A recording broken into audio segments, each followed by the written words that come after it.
Anybody not know what it is? Anybody not know? Okay, Nori is no. Anybody know what it is? Yeah, okay. Has anyone written a web scraper with code? Like you're an engineer? Okay, a few hands. Yeah, okay.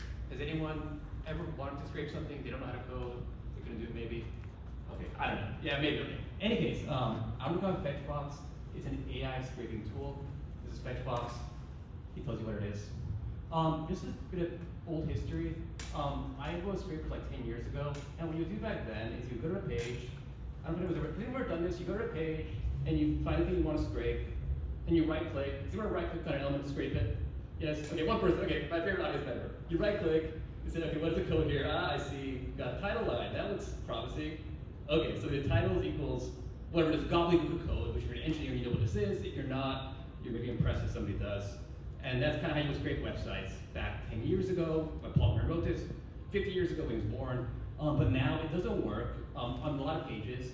And the reason is if you go like Instagram and like you right click on one of their elements, you get this stuff, which if you're an engineer or you're not, you really can't scrape this because all the code here is like random characters from a transpilation loop or whatever. Like a bunch of stuff happened to make it be indecipherable to both humans and also computers.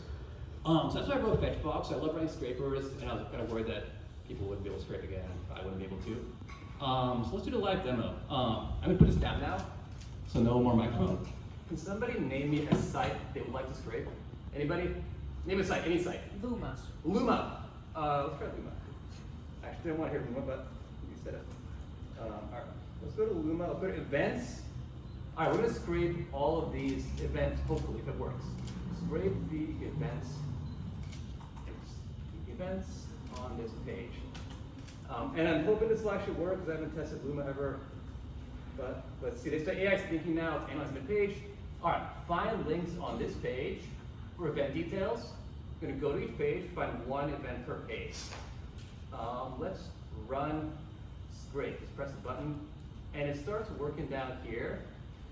And first I'm gonna look for URLs of events, if we're lucky. And if not, I'm gonna do a page that I'm guaranteed to work. So let's, oh, I found some. All right, okay. Cool. Not embarrassed.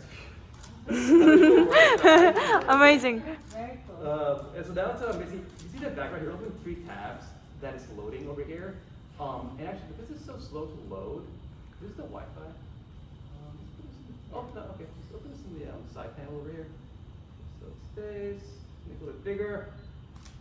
Why is it taking so long? The Luma's a bad page. I'll do one more minute of this and we'll do a different page.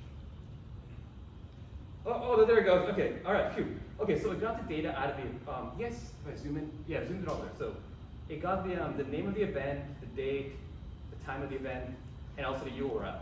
So if you're doing like lead gen, maybe you can like do this and spam these people or something. I don't know. Anyways, that's how it works. So that's the extension. How can I share it to my friends? Oh yeah, share it to your friends. Yeah, share results. Goes to their cloud. Slowly also, but it goes to their cloud. And you can see it in the cloud. If I go here. And the one feature I really like is that it goes to Google Sheets without you having to go off Google Sheets. So it'll say Google Sheet for you without doing anything. Cool. So if you don't like the law thing, Wow. you might like this. But anyways, anyone here, there's some engineers. I've talked to you guys, there are some engineers in the room. So I'm gonna do the library now. It's the same thing, but with code. And I'm gonna make it bigger so you guys can see it. So let's get this over here. Can you guys see that? Is that big enough, the font there? So I'm gonna do one that is guaranteed to work, and then we'll do some audience requests maybe.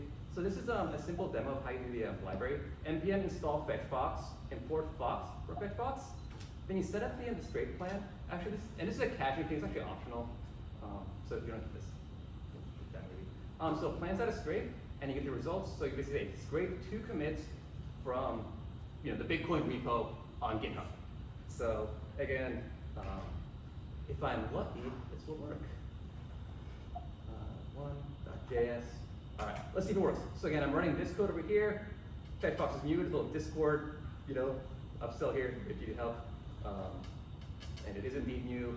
Actually, let's turn on logging so you guys see what's happening. Log level equals info. We'll do some log garbage also so you guys can see that it's actually doing stuff, not just sitting there. Okay, so it's doing stuff, it's thinking.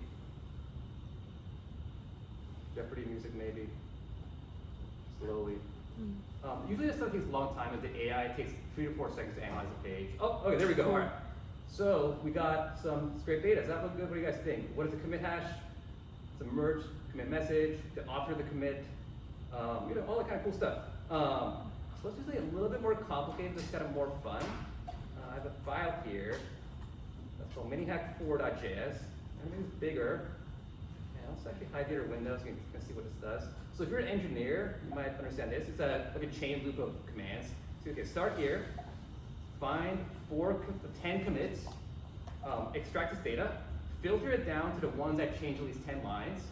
Then I'm going to actually get the URL to crawl again, get URLs of the authors, get their username, and I want this in a nice schema for my database or whatever. So you do .schema, and it sticks it into that schema. So if you like schemas and you want a specific schema, use OpenAI schema protocol thing to do that. So let's run this and see if this one works. So again, I'm going to enable a log garbage. Oh, this was cached. So you guys, let's do an uncached version. It's kind of cheating. It's cached. It's going to wait a little while to the uncached version. Let's also change the limit to 3 so it goes faster.